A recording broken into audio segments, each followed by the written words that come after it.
have to play well during these seeding games, or they're going to get in. They're going to fall way down the standings because I think some of those other teams are trying to avoid the Clippers. I think everyone wants to avoid that 7 with those tightly bunched teams, and I worry it might be the Jazz or the Thunder. And since the Jazz are a little shorthanded, I worry about them, especially since Conley might not be able to play for part of the first round. I mean, are there any teams you're worried about in the Western Conference?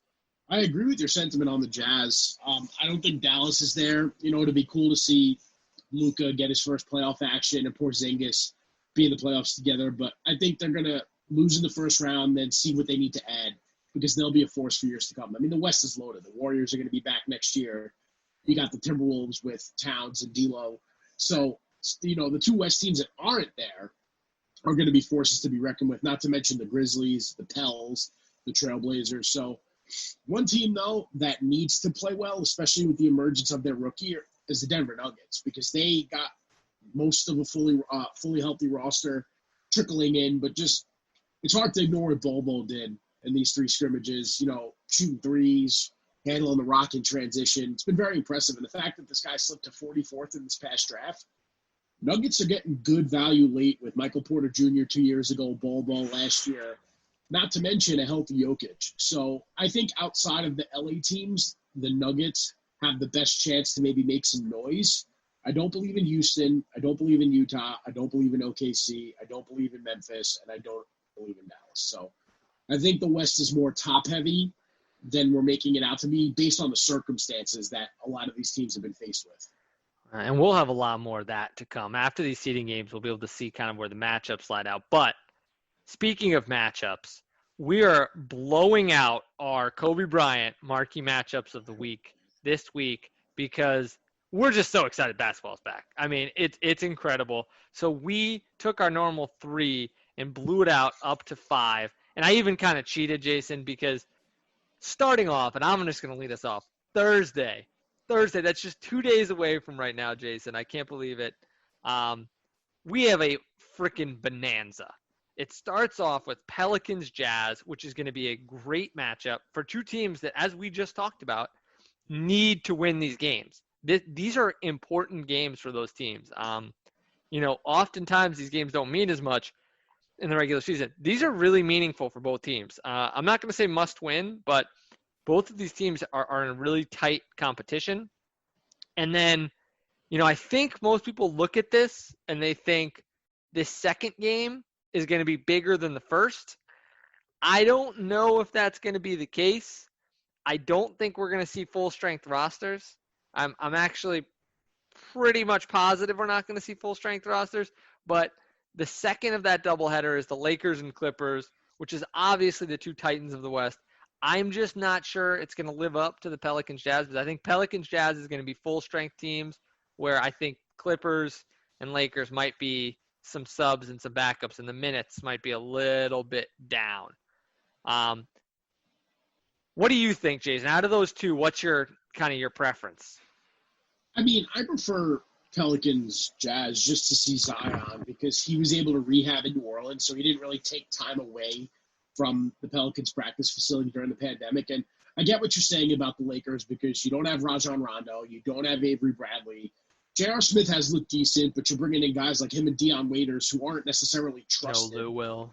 In big games. And then on the Clippers side, no Lou Will, and Montrezl Harrell step away from the bubble. But the Clippers have the most depth in the league. I mean, with Noah, Reggie Jackson, they're stacked from top to bottom. So as long as they get Lou Will back, if he misses 2 seeded games, so be it. But it'll just be nice to have 2 marquee matchups on the reopening night, I guess we'll call it. But moving on to our second, even though you cheated with the first there, I'm going to go with Friday and Rockets at Mavericks, I guess if you want to call the Mavericks the home team or what have you. But Houston's got the smallest roster in the bubble. And the fact that Russell Westbrook just got there, he was battling COVID, and the bigs that Dallas has, it is going to be a matchup nightmare. I mean, first of all, forget about Porzingis for a second. You have Boban Marjanovic, who could dunk on his tippy toes, and Dwight Powell getting major minutes. So you're asking a lot of Robert Covington to defend some 5s here, and it's just a bad matchup. So, you have to hope that both Harden and Westbrook go off for this game to even be close. But I do like Dallas in a matchup against the Rockets for sure. And it's wild too because the Jazz and the Mavericks, which is 4-7, that's only separated by 2.5 games. So you lose a game, the Jazz could move down a slot just by losing that game if the Rockets win. It's crazy how quickly these standings could change and we could have totally different matchups. So these are going to be huge. But I'm going to move on to Saturday. I was tempted to pick another Pelicans game because the first few games the Pelicans have are all going to be really important. But I went with Lakers Raptors. I think these are two teams that we really want to see kind of where they're going to be after this. The Raptors have had injuries all year long. Meanwhile, the Lakers are dealing with some injuries. These are two teams that have been really good defensively. And I'm really curious to see what the Raptors can do and how they kind of react to this. They're going to have pretty much their full strength squad.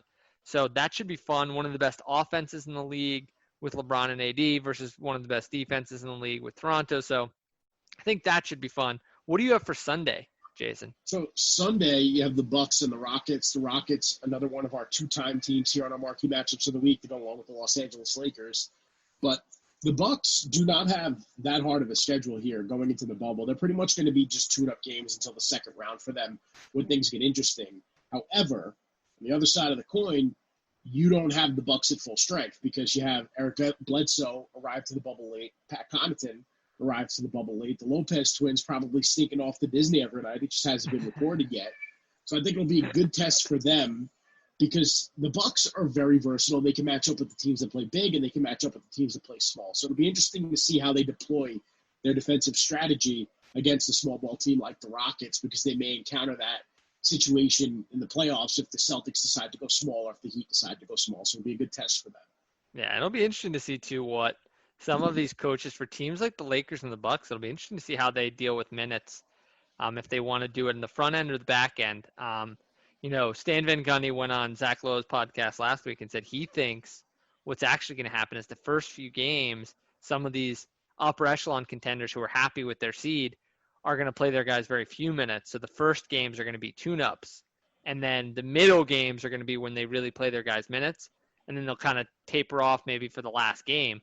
So it's going to be interesting to see who plays in some of these games. But at any rate, the last one we have on here, which will be next week on Monday, this is maybe the single most impactful game in terms of who makes the playoffs, which is Memphis against the Pelicans. I mean, this is a huge game for those implications. Memphis has one of the toughest schedules in the league, if not the toughest, while the Pelicans have the easiest. So it's going to be huge. This could literally be the difference between which team is in the play-in as the 8 and which one has to win twice to get in. So huge game, Jason. Honestly, all of these games are amazing. I'm just excited to have basketball back. I mean, it's amazing that it's back, Jason. I mean, do you have any final thoughts kind of on our preview before we jump to our news lightning round? I just have to give you props because usually behind the scenes, I usually write up the marquee matchups of the week, but since I'm not feeling so hot, you graciously took care of it, and you did a bang-up job, man. Pelicans-Grizzlies is huge just for the seeding. I think in the West we will see a play-in series. I really do. I think the East we won't, but it's either going to be Grizzlies, Pels, Grizzlies, Blazers, or what would really be interesting is Pelicans, Blazers for the right to take on the Lakers. That would just be must-watch. So nice job to you, man. But getting away from the bubble for a second to the Delete 8. I mean, we'd be remiss if we didn't mention this. The Knicks, the New York Knicks, Ben, they have a head coach. And you are very, very familiar with this particular head coach because he was the coach of your Ice.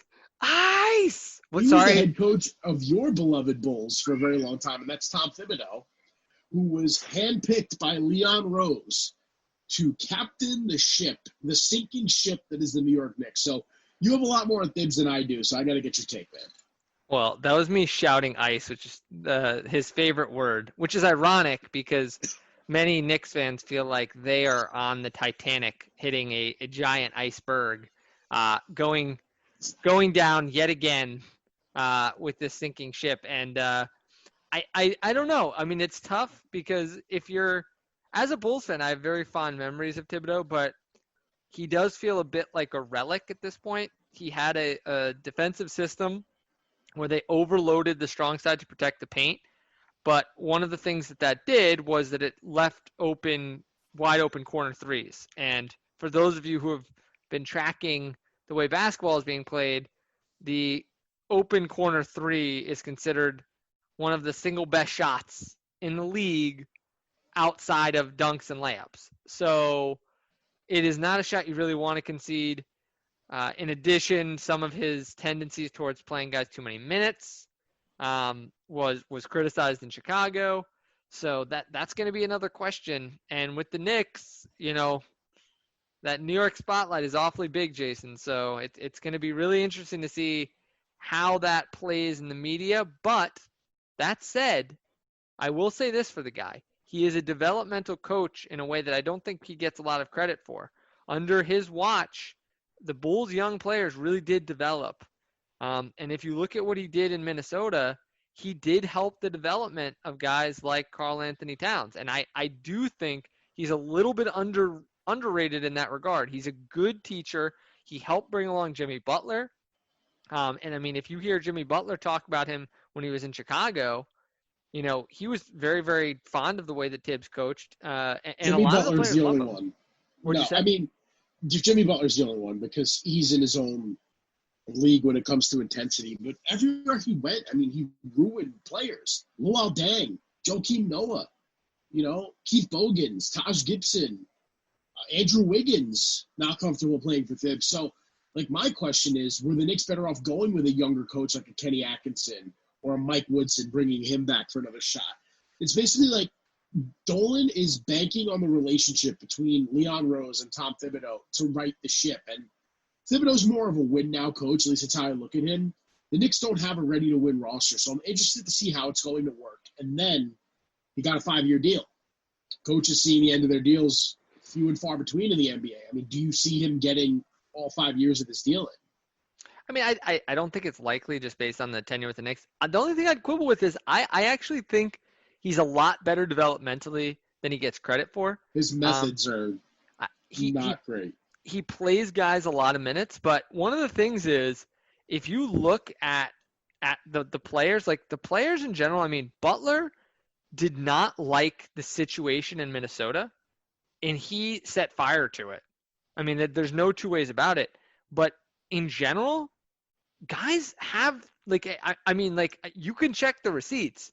Guys like playing for Tibbs. That is the kind of the funny thing. Guys like playing for him. I mean, some of the rookies grumble because he does not like to play rookies. That's a big Tibbs thing. He does not play the young guys that much, which is going to be probably the number one thing that's going to make me a little nervous about this Knicks situation because they have a roster with a bunch of veterans. Is he actually going to play the young guys? He when he was in Chicago, he was very reticent to do that. And the most famous being Carlos Boozer getting minutes over Taj Gibson for quite a while, which Bulls fans were very upset about. But at any rate, I do worry a little bit about that piece, but he is a good developmental coach, and I think he'll be better in that respect than people might expect. And I think the guy that I actually like this move for, well, there's two guys. I like it for RJ Barrett, and I like it for Mitchell Robinson. I think Tibbs' scheme is actually good for Mitchell Robinson. I actually think it'll play to his strengths, and I don't hate it for RJ Barrett. I think Tibbs likes those kinds of players. That's his type.